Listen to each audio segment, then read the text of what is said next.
बच्चों, पिछले अध्याय में हमने जाना सर्वनाम किसे कहते हैं। आइए आज हम जानते हैं सर्वनाम के भेद के बारे में। बच्चों, सर्वनाम के 6 भेद होते हैं। मतलब सर्वनाम का जो परिवार है उसमें 6 लोग रहते हैं। वो 6 लोग कौन कौन से हैं?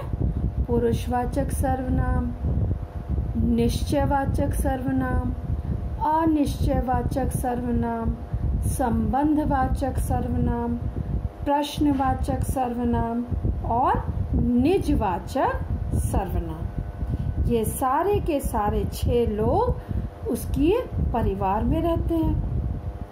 तो बच्चों, जैसे हमारे परिवार में हर व्यक्ति की अपनी एक पहचान होती है, उसी तरह से सर्वनाम के परिवार में भी सबकी एक पहचान होती है। तो आइए आज हम जानते हैं उसके परिवार के प्रथम भेद के बारे में, पुरुषवाचक सर्वनाम के बारे में। उसको कैसे पहचानेंगे इसके बारे में भी हम आज जानकारी प्राप्त करते हैं। बच्चों, पुरुषवाचक सर्वनाम वह सर्वनाम होता है जब हम उसका प्रयोग कहाँ करते हैं? वक्ता अपने लिए करता है। वक्ता का मतलब होता है बोलने वाला। जब व्यक्ति बोलता है उसे वक्ता कहते हैं। और जब वक्ता अपने लिए जिन शब्दों का प्रयोग करता है, स्वयं के लिए जिन शब्दों का प्रयोग करता है, वहाँ सर्वनाम होता है। वक्ता किससे बोल रहा है? किसी से तो बोलेगा। तो जब किसी से हम बोल रहे हैं, कोई सुन रहा है हमारी बात को, उनके लिए जिन शब्दों का प्रयोग किया जाता है वे शब्द भी पुरुषवाचक सर्वनाम के अंतर्गत आते हैं। और जिनके बारे में बात की जा रही है वे सब के सब भी पुरुषवाचक सर्वनाम के बारे में हमें ज्ञान दिलाते हैं। ठीक? तो ये जो समाज है जिसमें हम रहते हैं, इसमें हम बातचीत करते हैं। एक हम हो गए बोलने वाले, एक हो गया सुनने वाला, और तीसरा व्यक्ति वो होता है जिसके बारे में बात की जा रही है। पहला बोलने वाला वक्ता, दूसरा सुनने वाला श्रोता, तीसरा व्यक्ति जिसके बारे में बात की जा रही है।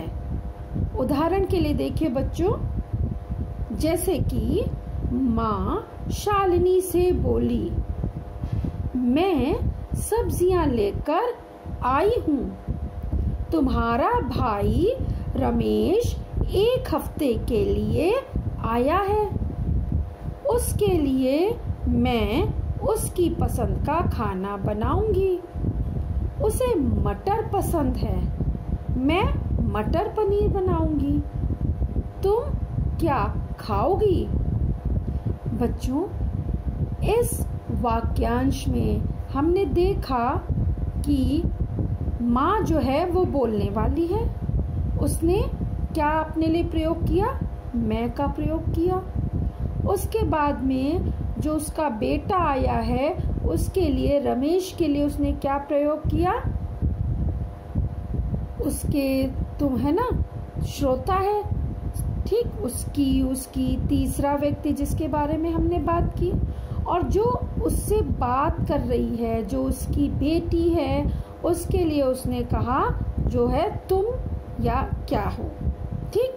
तो मैं इस वाक्यांश में मैं हो गया वक्ता, तुम हो गए श्रोता जो उसकी बेटी है जिससे माँ बोल रही है, और जो रमेश उसका बेटा आया हुआ है वह है तीसरा व्यक्ति। उसके लिए माँ ने क्या प्रयोग किया? उसके, उसे, उसकी, ये शब्द उसने अपने बेटे के लिए प्रयोग किए जिनके बारे में माँ और बेटी बात कर रही हैं। इस प्रकार माँ हो गई वक्ता, बेटी हो गई श्रोता, और जो उसका रमेश है वो हो गया जिसके बारे में बात की जा रही है, अर्थात तीसरा व्यक्ति।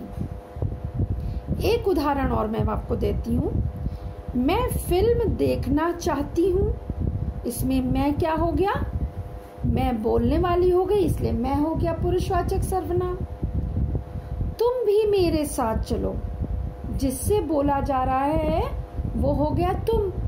तो तुम भी क्या हो गया हमारा पुरुषवाचक सर्वनाम। फिर उसने कहा वो नहीं आएगा, किसी तीसरे की बात में हो रही है। उसने कहा किसी के बारे में और के बारे में, तो उसने क्या हो गया, तीसरा व्यक्ति हो गया, तो ये भी हो गया हमारा पुरुषवाचक सर्वनाम। वो नहीं आएगा, वो उसने बता दिया वो नहीं आएगा, तो वो भी हो गया आपका पुरुषवाचक सर्वनाम। आइए और उदाहरण देखते हैं। मैं जा रहा हूं, यहाँ मैं हो गई वक्ता, मैं बोल रही हूं, मैं हो गई पुरुषवाचक सर्वनाम। तुम भी घर जाओ, जो सुनने वाला है, जो श्रोता है, वो तुम है, वो भी हो गया पुरुषवाचक सर्वनाम।